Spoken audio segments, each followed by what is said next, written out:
हमारी संस्कृति, हमारे संस्कार सदा रहे हमारे साथ।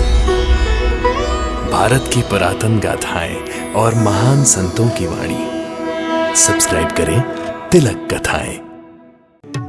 रघु चाचा, चाचा, रघु चाचा, रघु चाचा, अगर आज जल्दी नहीं आ सके तो बहुत बुरा होगा। जल्दी ही जाना चाहिए, वरना आज जानकी चाची की शादी हो जाएगी। रघु चाचा, रघु चाचा, रघु चाचा, रघु चाचा, रघु चाचा। राजू, तुम क्या हुआ? तुम पाठशाला नहीं गए?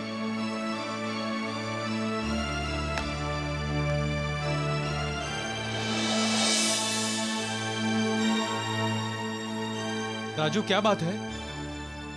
तुम इतना हाफ क्यों रहे हो? आपसे ही मिलने के लिए भाग कर आ रहा हूँ चाचा। अच्छा हुआ कि आप रास्ते में ही मिल गए। ऐसी क्या बात हो गई? माँ, पिताजी, भैया, भाभी सब ठीक तो है ना? हाँ, वो सब ठीक है। तो फिर चाचा, आज जानकी चाची की शादी है। और आप जानते हैं कि जानकी चाची की शादी कौन करवा रही है? नहीं। दादी। दादी करवा रही है जानकी चाची की शादी। ये क्या कह रहे हो तुम? हाँ रघु चाचा, दादी ने मालू दीदी को 70,000 रुपए दिए हैं।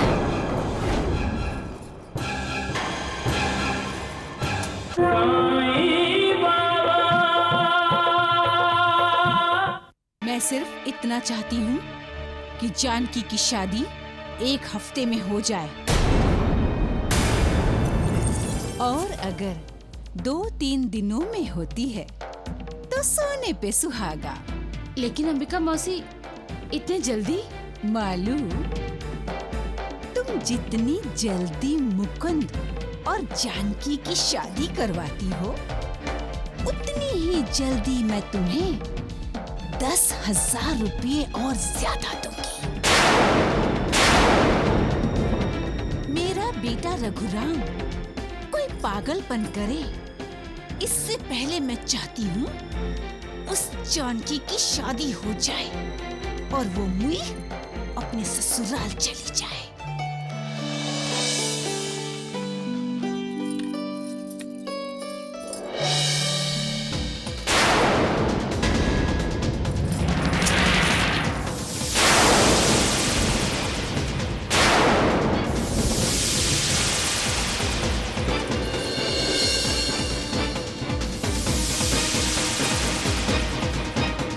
मालो दीदी।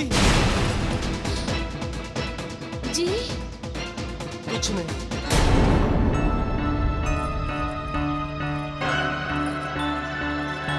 क्यों रोका तुमने मालू दीदी को? क्या पूछना चाहते थे?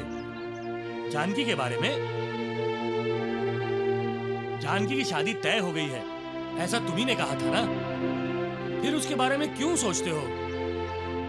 मेरी मानो, किसी अच्छी लड़की से शादी कर लो, अपने आप जानकी को भूल जाओगे। ये लीजिए, हाथ मुंह धो लीजिए।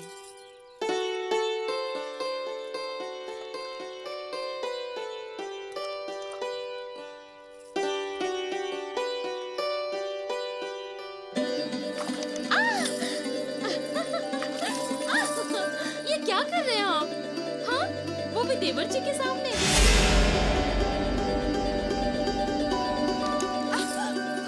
क्या कर रहे हैं आप? बस कीजिए ना।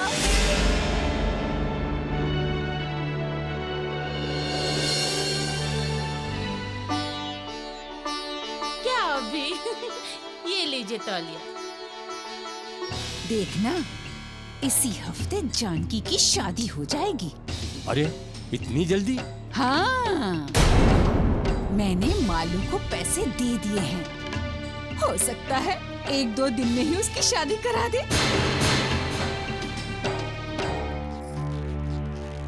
आओ सदाशिव, रघुराम कहाँ है? मैं आस्तगांव नहीं गया पिताजी। बेटा रघुराम, नाराज हो? रघु, मुझसे बात नहीं करोगे? माँ, वो मालू दीदी हमारे घर क्यों आई थी? मैंने इसीलिए मालू दीदी को रोका था भैया। मैं यही पूछना चाहता था उनसे कि वो हमारे घर क्यों आई थी। किस मालू की बात कर रहे हो तुम?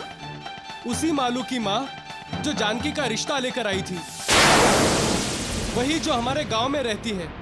नहीं तो वो भला हमारे घर क्यों आएगी? वो शायद यहाँ से गुजरी होगी तो तुम्हें लगा कि वो हमारे घर आई है।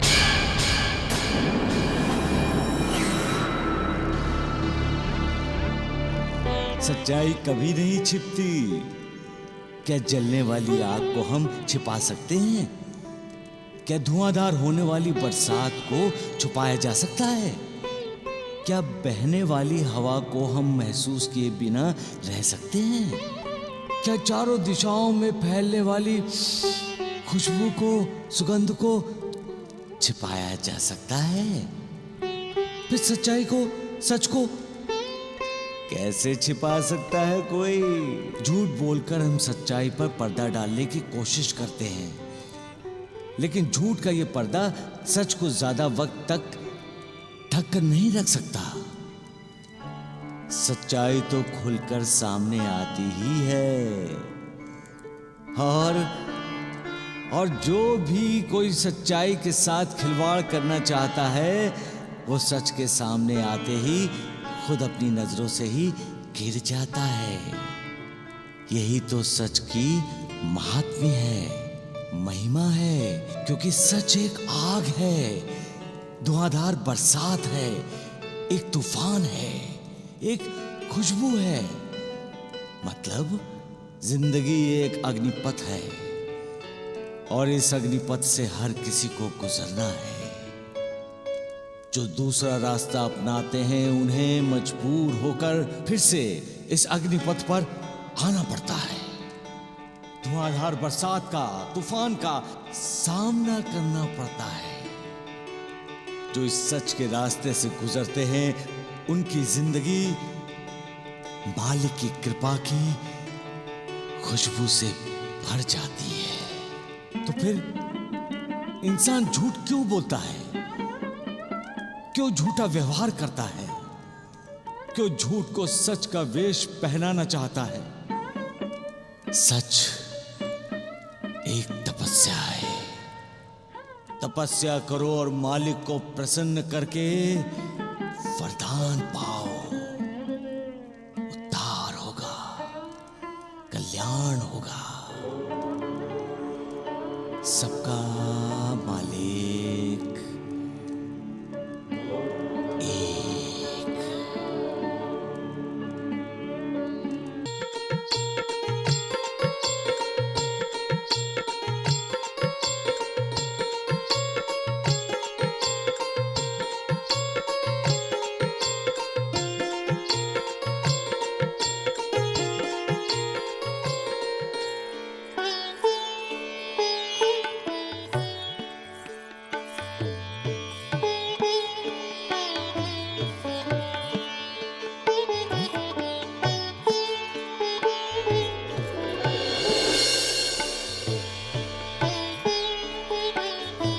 अष्टपुत्र सौभाग्यवती भव। अष्टपुत्र सौभाग्यवती भव।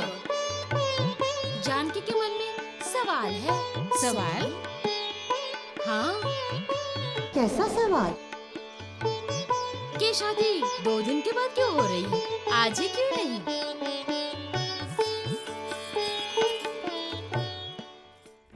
दादी, आपने रघु चाचा को बाहर गांव क्यों भेजा? चाचा नहीं तो मजा नहीं।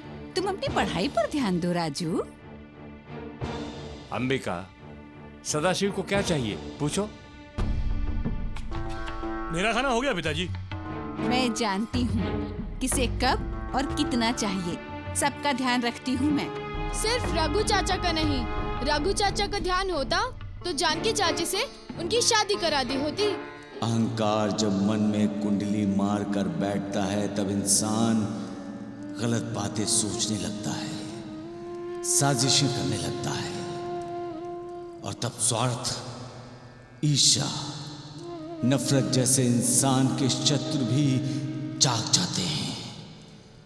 इंसान तब ठीक तरह से सोच नहीं सकता। उसके मन में यह भावना पैदा हो जाती है कि वो जो भी कर रहा है वही ठीक है और वो अपने परिवार का भला नहीं बुरा ही करता है। वो दूसरों की भावना की कद्र भी नहीं करता, किसी को महत्व नहीं देता। स्वार्थ इंसान को अंधा और बहरा बना देता है। स्वार्थ के कारण ही वो अपनों के साथ अन्याय करता है और उससे परिवार में दरार पैदा होती है। रिश्तों में कड़वाहट पलने लगती है। इंसान भूल जाता है कि पैसा घर के संस्कार बरकरार नहीं रख सकता। उसके लिए घर में संस्कारी और गुणी बहू का आना जरूरी है। महत्व बहू को देना चाहिए, उसके साथ आने वाले पैसे को नहीं। हाँ। सबका मालिक एक।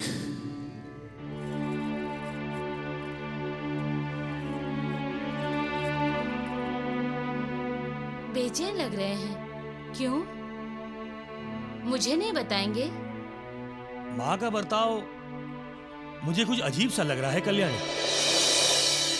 रघुराम को इतनी दूर शिवापुर भेजने की कोई जरूरत नहीं थी, फिर भी माँ ने उसे जोर देकर भेज दिया।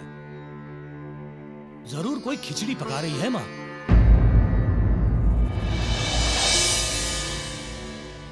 मैं खुद आपसे ये कहने वाली थी। क्या? किसी से कहिएगा नहीं। क्या? जानकी की शादी माँ जी करवा रही हैं। क्या? हाँ, परसों शादी है और शादी का पूरा खर्च माँ जी दे रही है। मालू को अब तक 70,000 रुपए दे चुकी है। लेकिन माँ ऐसा क्यों करेगी? माँ जी सोचती हैं कि एक बार जानकी की शादी हो जाए, फिर रघुराम जी चुपचाप उनकी पसंद की लड़की से शादी कर लेंगे।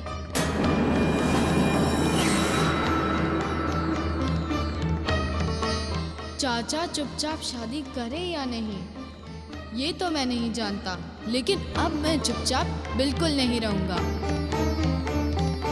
जय जय सूर्यनायक जन सुखदायक प्रणतपाल भगवंता, ओधिज हितकारी जय असुरारी सिंधु सुता प्रियकंता, आनन सुरधरणी अद्भुत करणी मर्म न जानई कोई, जो सहज कृपाला दीन दयाला करहु अनुग्रह सोई, जय जय अविनाशी सब घटवासी व्यापक परमानंदा, अविगत दोतीतम चरित पुनीतम माया रहित मुकुंदा, जेहि लागी विरागी अति अनुरागी विगत मोह मुनि वृंदा, निसि बासर ध्यावहि गुण गण गावहि जयति सच्चिदानंदा, जयति सच्चिदानंदा, जयति सच्चिदानंदा, जयति सच्चिदानंदा।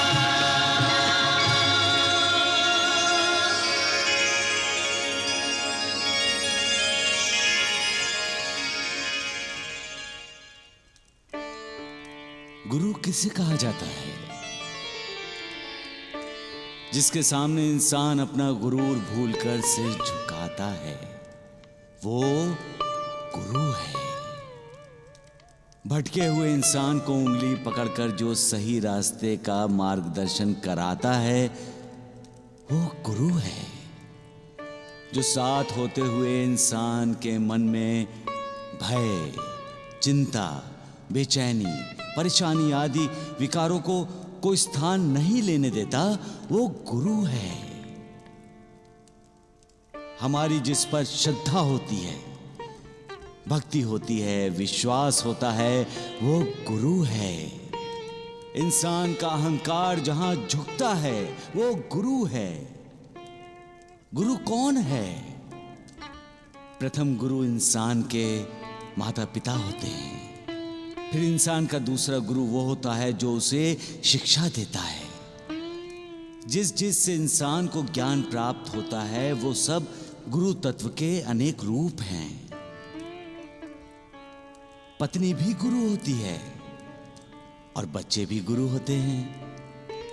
प्रकृति का हर एक रूप जो आपको ज्ञान देता है, कुछ बताता है, वो गुरु ही है। ऐसे भी कुछ लोग हैं जो अपने आप को गुरु मानते हैं, लेकिन वो गुरु कैसे हो सकते हैं? गुरु की योग्यता उसका चेला अच्छी तरह से जानता है, क्योंकि गुरु एक अनुभव है, एक साक्षात्कार है, एक पहचान है। मुझे किसका गुरु बनना है, ये तय गुरु नहीं करता। ये तय वो करता है जिसे गुरु बनाना है।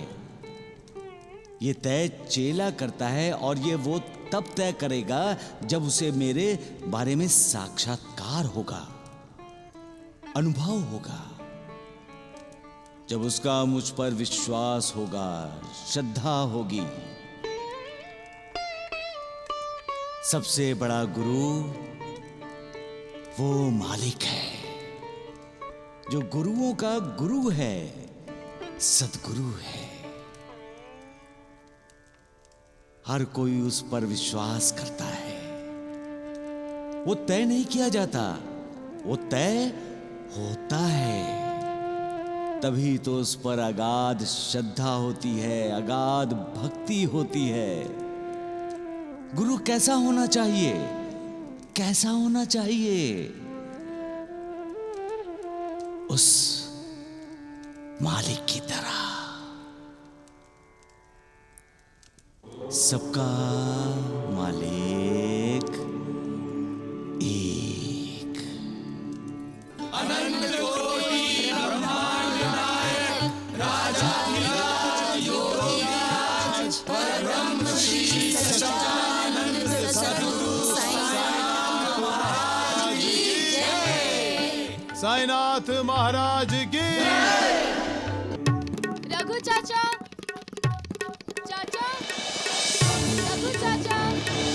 रघु चाचा अगर आज जल्दी नहीं आ सके तो बहुत बुरा होगा। जल्दी ही जाना चाहिए, वरना आज जानकी चाची की शादी हो जाएगी। रघु चाचा, रघु चाचा, रघु चाचा, रघु चाचा, रघु चाचा। राजू, तुम क्या हुआ? तुम पाठशाला नहीं गए?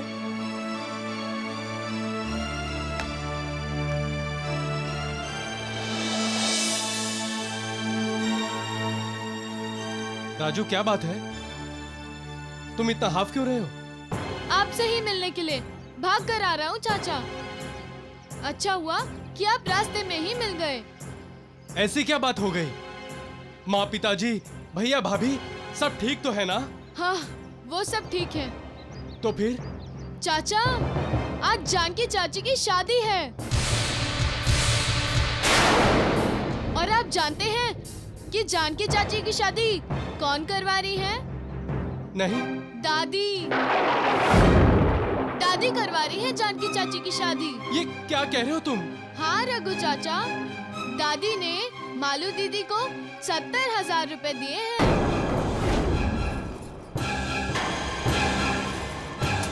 वो मालू दीदी हमारे घर क्यों आई थी? नहीं तो वो भला हमारे घर क्यों आएगी? वो शायद इधर से गुजरी होगी तो तुम्हें लगा कि वो हमारे घर आई है। माँ, चलो भला टली, आज शाम जानकी की शादी है। बस ठीक ठाक से शादी हो जाए, वो लड़की अपने ससुराल चली जाए, बस। कल से ही हम रघुराम के लिए लड़की देखना शुरू कर देंगे। जानकी की शादी करा देने में तुमने बड़ी अकलमंदी से काम लिया है अंबिका। अंबिका अपना हर काम बड़ी होशियारी और अक्लमंदी से ही करती है जी। लेकिन ये काम आपने ठीक नहीं किया है माँ। क्या ये तुम कह रहे हो? और मुझे आज तक इस हवेली में क्या अच्छा है क्या बुरा है ये कौन देख रहा है? मैं देख रही हूँ। और तुम कह रहे हो कि जानकी की शादी करा के मैंने ठीक नहीं किया? तुम क्या चाहते हो कि रघुराम उसका नाम लेकर जिंदगी भर कुंवारा बैठा रहे? ऐसा मैं कैसे कहूँगा माँ? मैं तो ये कह रहा हूँ कि अगर रघुराम को इस सच का पता चल गया तो क्या होगा? कभी सोचा है आपने इसके बारे में? कैसे पता चलेगा उसे? अगर हम में से कोई उसे ये बताएगा तभी ना।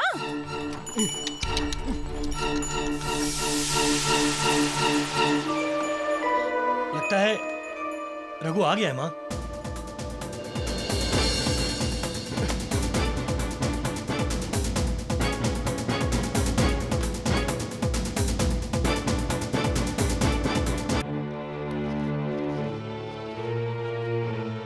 रघु, इतनी जल्दी कैसे आ गए तुम? काम जल्दी हो गया इसलिए जल्दी आ गया पिताजी। तुमने अच्छा किया बेटे, अच्छा ही किया। लेकिन जानकी चाची की शादी किसी और से करवाने के लिए आपने जो पैसे दिए हैं वो आपने बहुत बुरा किया दादी। पूछो ना चाचा, दादी से पूछो ना। राजू चुप रहो तुम। मैं चुप नहीं रहूंगा माँ। बहुत बदतमीज हो गए हो तुम राजू। वो सच को सामने रख रहा है इसलिए माँ, इसलिए वो बदतमीज हो गया। अब मैं भी वही करना चाहता हूँ। आप मेरी माँ हैं और मैं आपका बेटा, फिर भी आपने मेरे साथ ऐसा किया क्यों माँ? क्यों? क्या मैं आपका दुश्मन हूँ? क्या मैं आपका सगा बेटा नहीं? क्या मैं आपका सौतेला बेटा हूँ? क्या आप लोग मेरे अपने माँ बाप नहीं हैं? क्या आप लोगों ने मुझे गोद लिया है? रघु, क्या हो गया है तुम्हें? क्या बहकी बहकी बातें कर रहे हो? मैं बस यही जानना चाहता हूँ कि जिसे मैं माँ कहता हूँ वो मेरी माँ है कि नहीं? जिसे मैं अपना पिता कहता हूँ वो मेरे पिता है कि नहीं?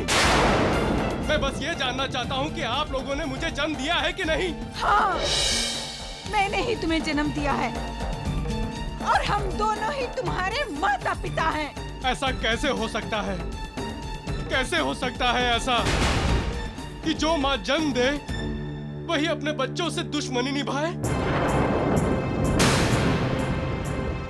आपने कैसे मेरी खुशी का, मेरे प्यार का गला घोंट दिया? कैसे माँ, कैसे? अरे रघु, जानकी तुम्हारे लायक नहीं है, इसलिए मुझे ऐसा करना पड़ा। मतलब आप ये मान रही हैं ये सब कुछ आपने किया है? ये सब मेरे खिलाफ आपकी एक साजिश थी? नहीं, इसमें कोई साजिश नहीं थी। अगर कुछ थी तो तुम्हारी खुशी।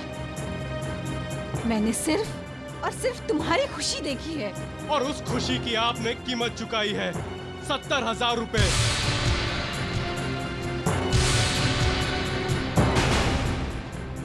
क्या 70,000 रुपए में आपने मेरे लिए जिंदगी भर की खुशियां खरीद ली? शांत हो जाओ रघु, शांत हो जाओ। आपने भी माँ का साथ दिया है पिताजी। आपसे तो कम से कम ऐसी उम्मीद नहीं थी। माँ का एक नाम है विश्वास, दूसरा नाम है श्रद्धा, तीसरा नाम है भक्ति और चौथा नाम है ममता। आज आपने सभी नामों को कलंकित किया है माँ। मुझे खुशियां देने की बजाय मेरी खुशियों को छीना है आपने। सुना आपने?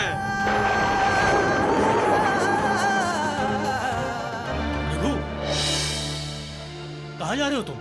मैं आस्त गांव जा रहा हूँ भैया। वहाँ जाकर क्या होगा? अब बहुत देर हो चुकी है देवर जी। देर तो देर ही सही। अगर जानकी की शादी नहीं हुई होगी तो मैं उससे शादी करूंगा।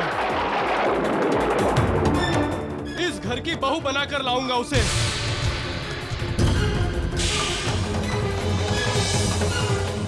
और अगर हो गई होगी तो? वापस लौटकर कभी नहीं आऊंगा।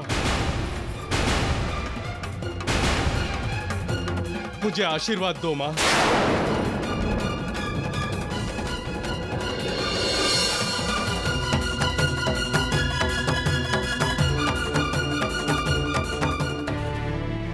दादी, चलो हम भी चलते हैं ना रघु चाचा के साथ। चलो ना दादी।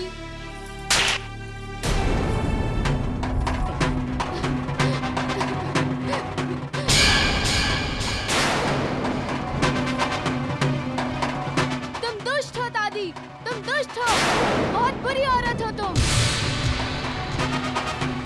जहां विश्वास होता है वहीं विश्वासघात भी। विश्वासघात वही करता है जिस पर इंसान विश्वास करता है,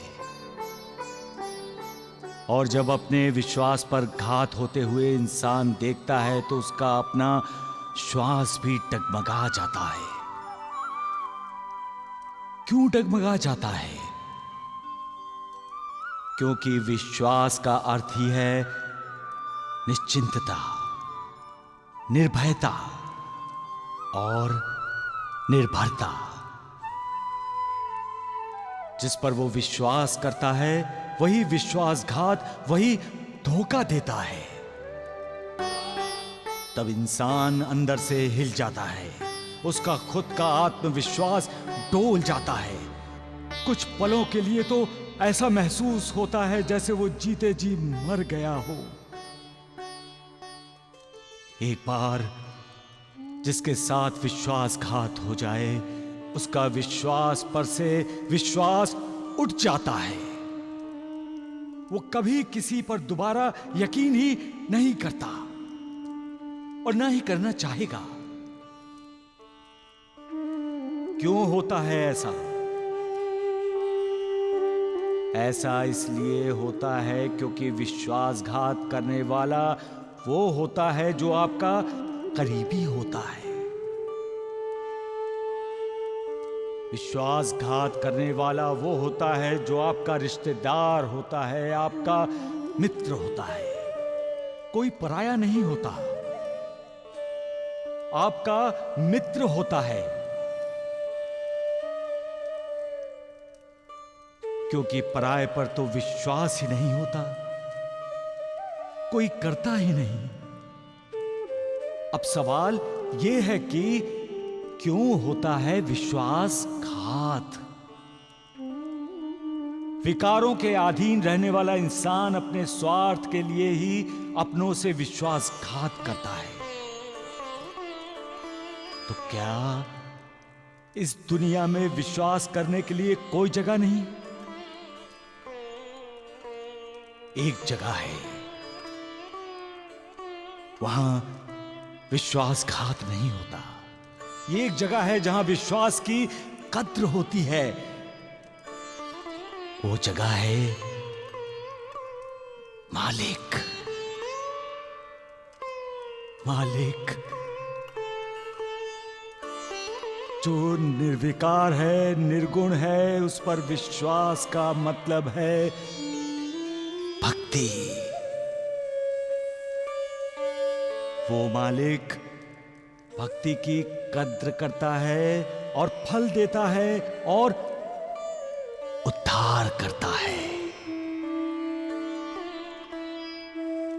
अगर विश्वास करना ही है तो उस मालिक पर करो, उस मालिक पर। सबका मालिक एक।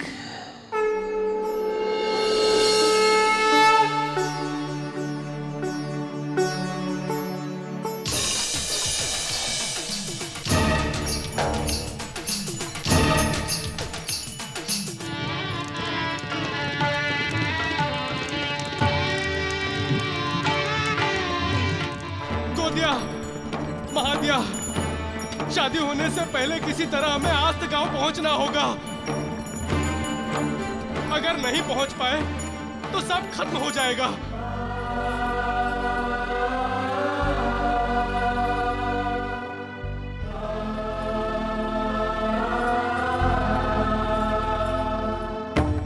मेरे यार, बस आज तुम दोनों जी जान से दौड़ लो मेरे लिए।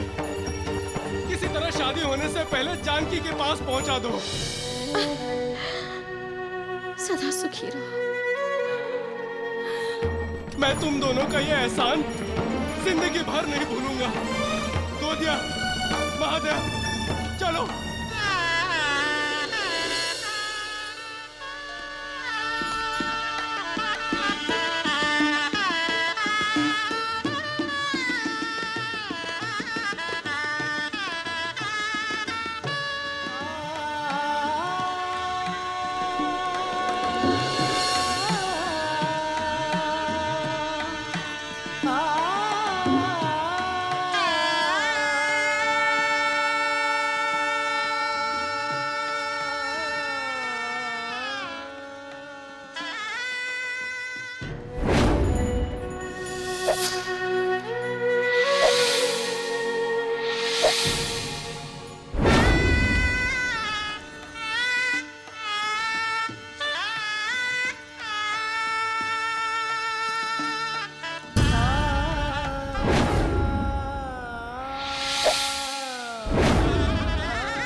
बंद आंखों में इंसान अपनी जिंदगी में बहुत खूबसूरत सपना देखता है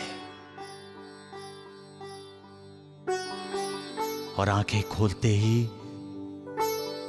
वो सपना मिटते देखकर इंसान को लगता है जैसे उसकी जिंदगी ही मिट गई। इंसान आसों उम्मीदों पर ही तो जीता है। उम्मीद क्या है? सपना ही तो है। आशा और सपना दोनों इंसान को जीने की नई नई उम्मीदें देते रहते हैं। लेकिन जब आशा निराशा में बदल जाती है तो इंसान की उम्मीद टूट जाती है, सपने बिखर जाते हैं और वो अपने होश हवास खो बैठता है।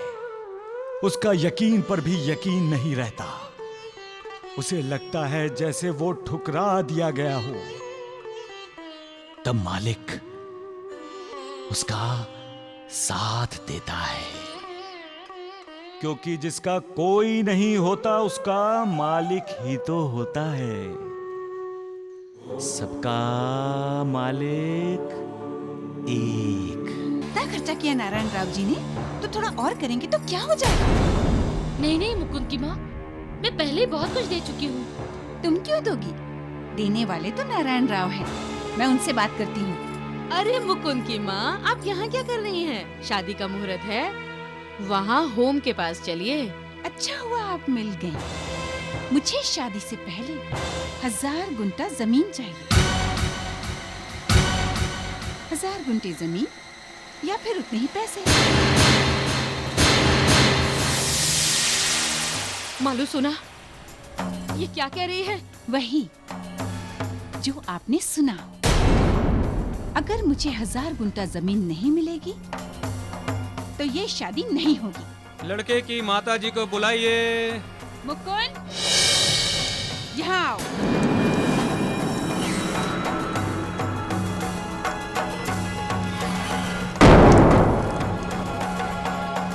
अगर नारायण राव जी तुम्हारे नाम पे 1000 गुंठा जमीन नहीं करते तो तुम ये शादी नहीं करोगे।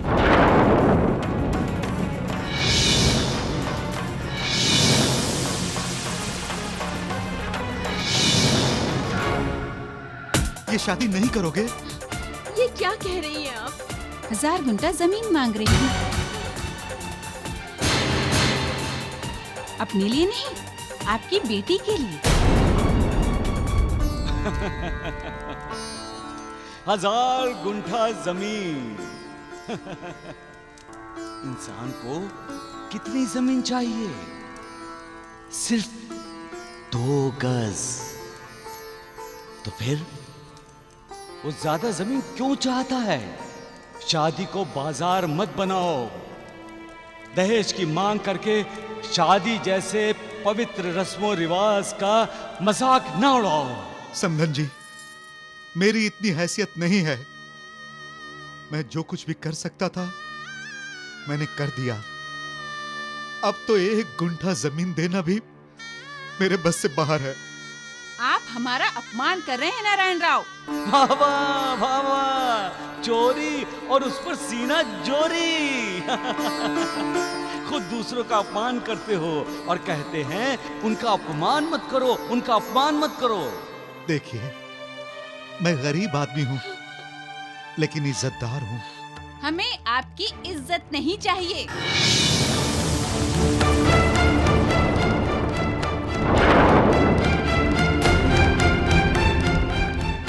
हजार गुंठा जमीन चाहिए। पर मुकुंद की माँ, आप शादी के वक्त इस तरह की मांग नहीं रख सकती। अच्छा, तो इस शादी को तो रोक सकती हूँ। मुकुंद। नहीं नहीं नहीं नहीं नहीं, ऐसा मत कीजिए, ऐसा मत कीजिए।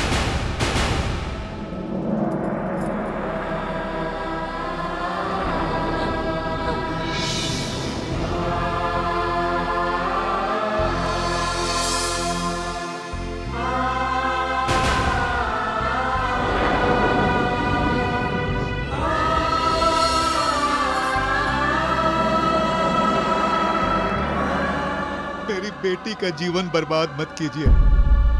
ये शादी होने दीजिए। मैं आपसे वादा करता हूं, मैं जिंदगी भर आपकी गुलामी करूंगा।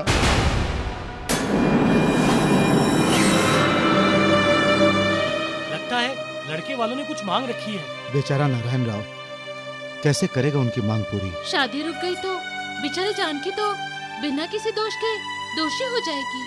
अरे लड़की को सब मनहूस कहेंगे। फिर तो उससे कोई शादी भी नहीं करेगा। वाह रे मालिक वाह, कैसा इंसान बनाया तुमने। कितनी अजीब सोच दी है। अपराध कोई और करता है, अपराधी कोई दूसरा माना जाता है। लड़के वाले मगरूर होकर शादी तोड़ते हैं और ये इंसान लड़की को मनहूस मानते हैं। अब ये शादी नहीं होगी नारायण राव। नहीं समझी जी, नहीं, ऐसा मत कीजिए, ऐसा मत कीजिए।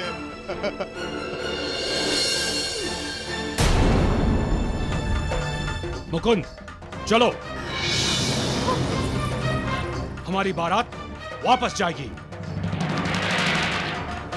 नहीं नहीं नहीं समझी जी, नहीं।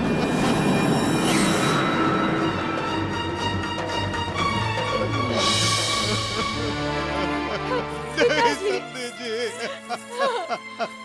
उठिए पिताजी। नहीं समझी जी, उठिए पिताजी।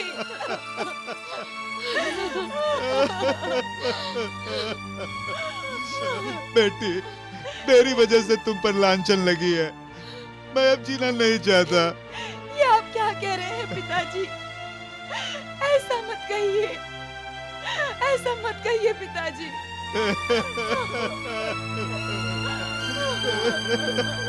काका जी,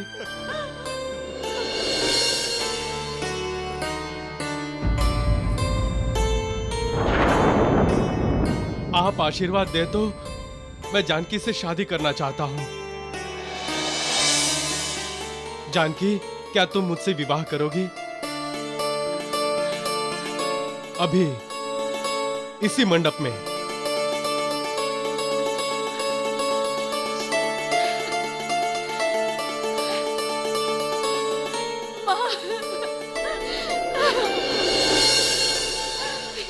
तेरा भी कमाल है मालिक। कैसे कैसे खेल खेलता है तू, कैसी कैसी लीला रची है तूने। लीला रचाता भी है, ये भी दिखाता है कि इंसान कितना निर्दयी है, कितना स्वार्थी है, और साथ ही साथ सच्चे प्यार का भी साक्षात्कार करवाता है। आज तुमने साबित कर दिया मालिक कि शादी की जोड़ियां तुम ही तय करते हो, और तुम रहम दिल भी हो मालिक। करुणाकर हो, भक्त वत्सल हो, जिसके साथ तुम्हारी दुआएं हो उसका कभी बुरा हो ही नहीं सकता मालिक। सबका मालिक एक। साई कथा अनंत है, साई नाम अनमोल, जन्म सफल हो जाएगा, साई साई बोल। साई राम साई श्याम, दुख भंजन तेरु नाम। साई राम साई श्याम, शुभ मंगल सावधान। ऐसा क्यों कहते हैं? ऐसा इसलिए कहते हैं कि तुम्हारा शुभ हो, मंगलमय हो, कल्याण हो। श्री साईनाथ महाराज की जय।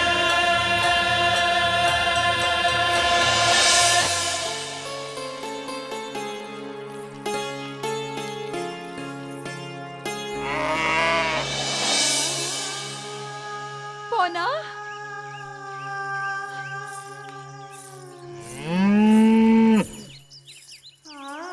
पौना,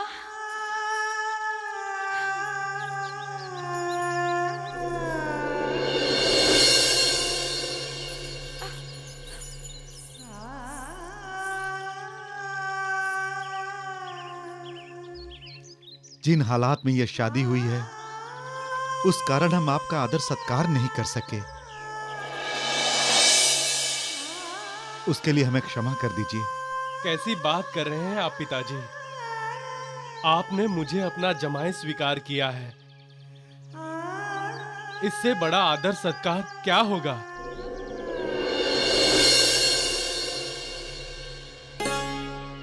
हम गरीबों का यही सब कुछ है जो अब आपके हवाले है। कोई भी लड़की का पिता गरीब कैसे हो सकता है? गरीब तो लड़के के माता पिता होते हैं। जो दे वो श्रेष्ठ है। लड़की का पिता अपनी बेटी का दान करता है, इसलिए वो अमीर है, श्रेष्ठ है।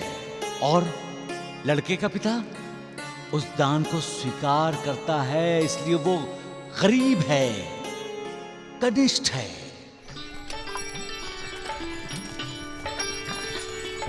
आइए चाची। चाची, चाचा की पत्नी चाची। ए गोदिया, महादया, तुम्हारी मालकिन गाड़ी में बैठे रो रही है। तुम दोनों मेरे दोस्त हो ना? तो अपनी मालकिन बाई से कहो उसका पति गाड़ी में ही बैठा है, वो उसके पास आकर बैठे, वो उसे कभी रुलाएगा नहीं।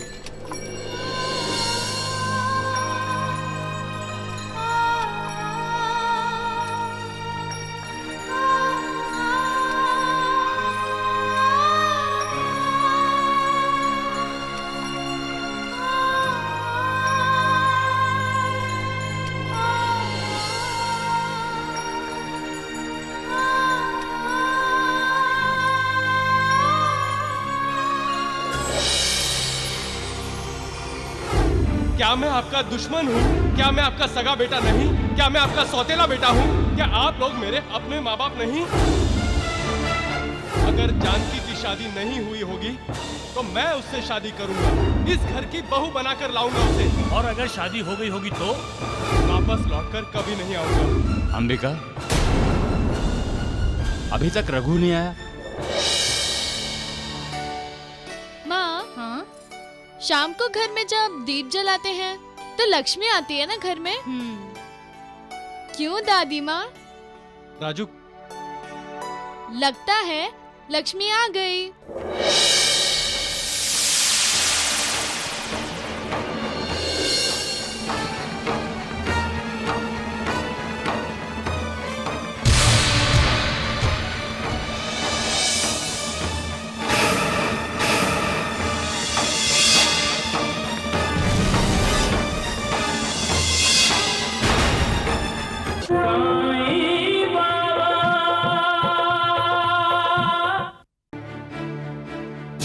मंजी, एक उपाय है। क्या?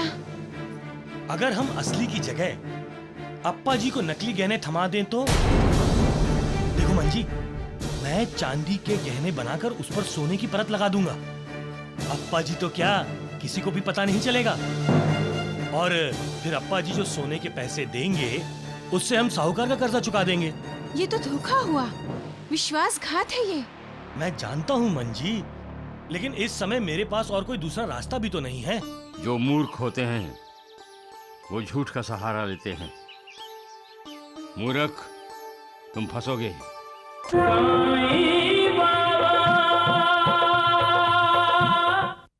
एक समय की बात है लक्ष्मी की माँ।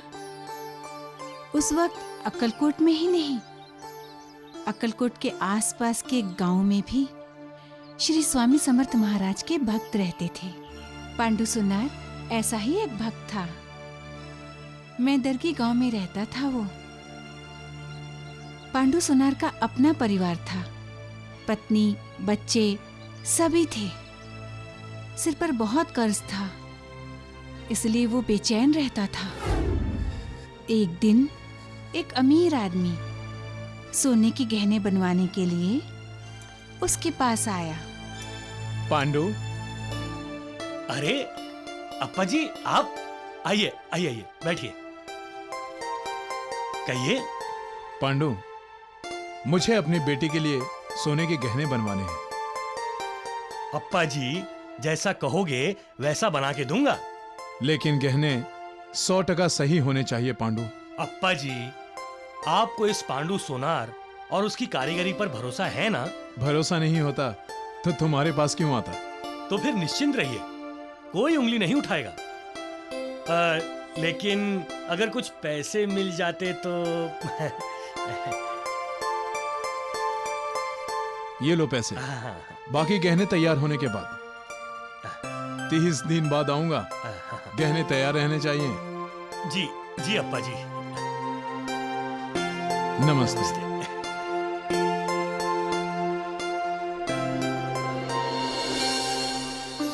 ये आप ही की कृपा है स्वामी महाराज। ऐसी कृपा हमेशा बनाए रखना। ये लीजिए, चाय पीजिए। अरे मंजी, लाओ।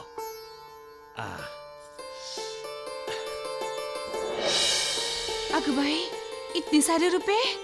हाँ मंजी, अप्पा जी की बेटी की शादी है, बहुत बड़ा काम मिला है, बहुत पैसे मिलेंगे। अरे साहूकार जी, आप? हाँ, मैं साहूकार। बच्चों और बीवी के लिए सब लाओगे और साहूकार का कर्जा चुकाना भूल जाओगे, यही ना? मैंने इन रुपयों को अब तुम्हारे खाते में जमा कर दिया है पांडु। जब पैसे चाहिए तब रोते हो, गिड़गिड़ाते हो, लेकिन एक बार लेकर देने का नाम नहीं लेते। और जब कर्जा चुकाने का वक्त आता है तो साहूकार को ही भूल जाते हो। ऐसी बात नहीं है साहूकार जी, दरअसल मैं तुम्हारी राम कहानी सुनने नहीं आया हूं। 30 दिन के अंदर जितना बकाया बनता है सूद समेत लौटा देना, वरना 31वें दिन इस घर से बेघर कर दिए जाओगे।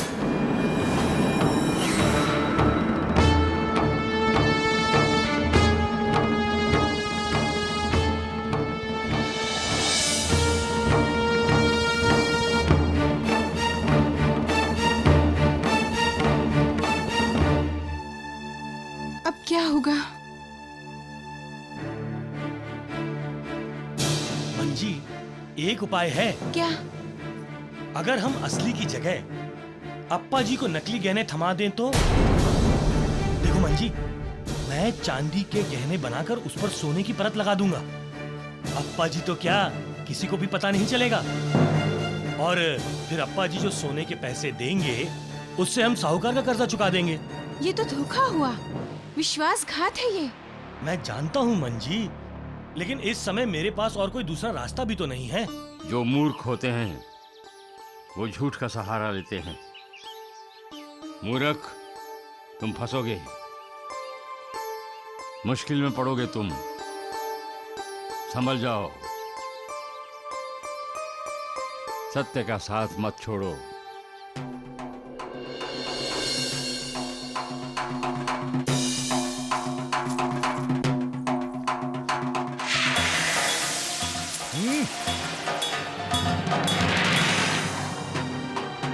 पांडोबा, मैं तुमसे हमेशा कहता आया हूं कि झूठ का साथ कभी नहीं देना चाहिए।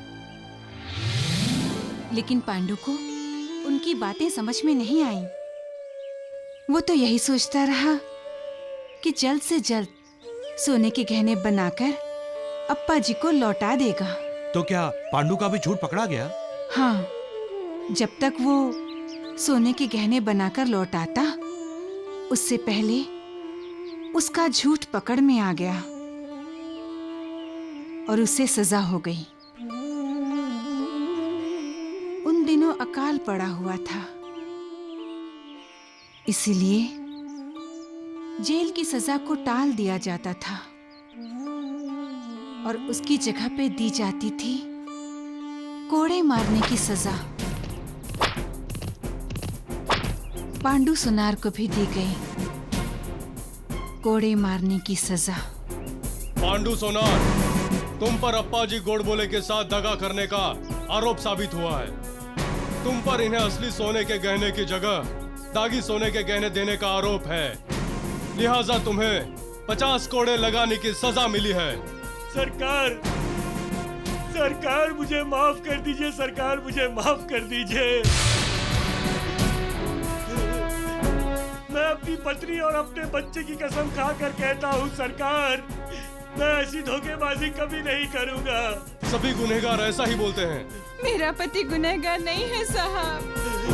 तुम्हारे पति का गुनाह साबित हो चुका है और इसे अपने गुनाह की सजा भुगतनी ही पड़ेगी। स्वामी महाराज, स्वामी महाराज, आपके इस बच्चे को माफ कर दीजिए स्वामी महाराज। मेरी रक्षा कीजिए स्वामी महाराज, मेरी रक्षा कीजिए। पांडु को सजा दी जाए।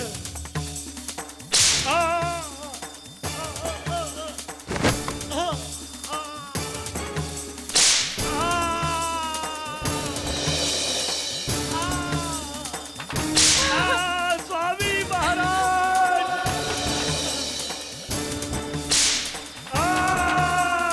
मुझे माफ कर दीजिए स्वामी महाराज, मुझे माफ कर दीजिए।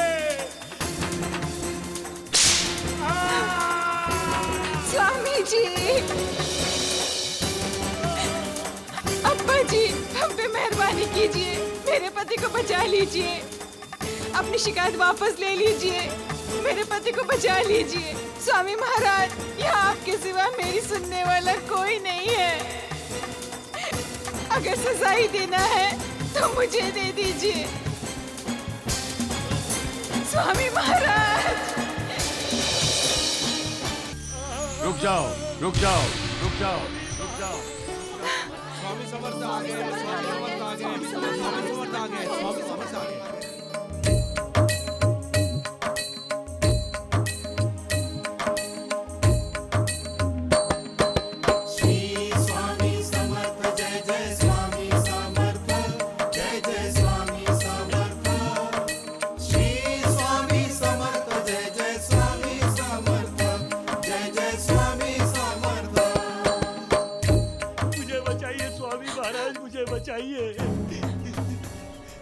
मैंने तुमसे कहा था ना कि झूठ का साथ मत दो, परंतु तुमने दिया।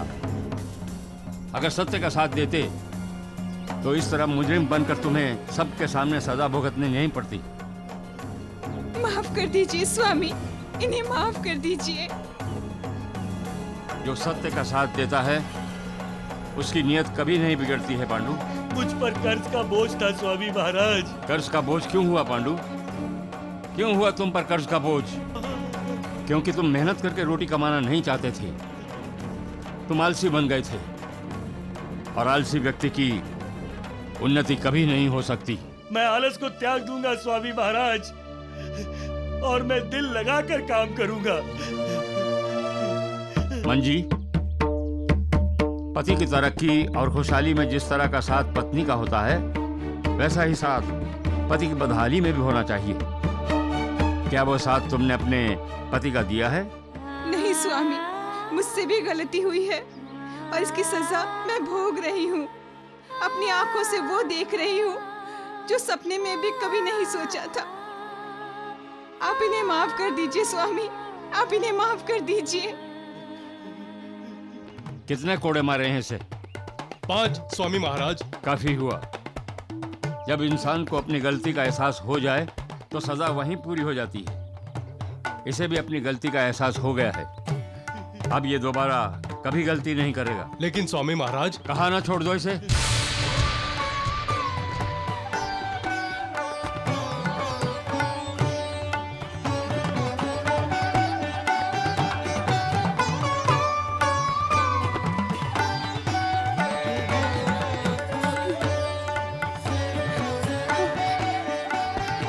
मंजी, संभालो अपने पति को।